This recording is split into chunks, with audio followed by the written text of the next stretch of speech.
Blue Origin sent shockwaves to the space community when it announced it had landed its New Shepard rocket after sending it to the edge of space.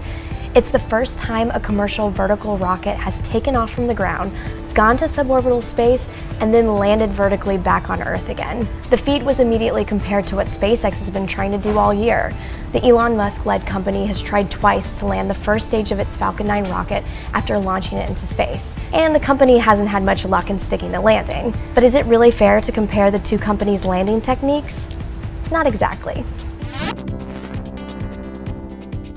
For starters, the first stage of the Falcon 9 is tall and thin to create less drag when it's leaving Earth. We don't know the exact height and width of New Shepard, but it looks like it's about half the length of the Falcon 9 first stage.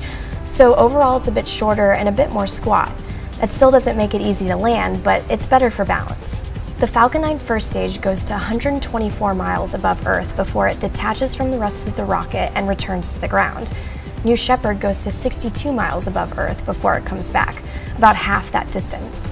The Falcon 9 is also going a lot faster, between Mach 5.5 and Mach 7.5 when it starts its descent.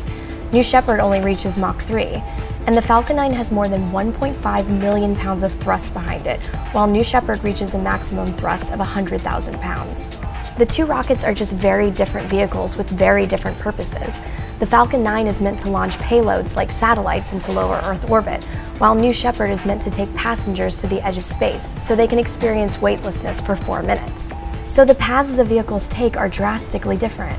The Falcon 9 takes an arced route into space. SpaceX has to flip the first stage vertical again in order to land. That makes it a bit harder to land. It's prone to fall over. New Shepard stays mostly vertical during the entire trip. What Blue Origin did is a huge achievement, but saying that it accomplished what SpaceX is trying to do isn't exactly accurate. Plus, depending on how you define the word rocket, this isn't the first commercial vehicle to come back from space intact. Still, the bottom line is clear. The future of rockets is definitely reusability.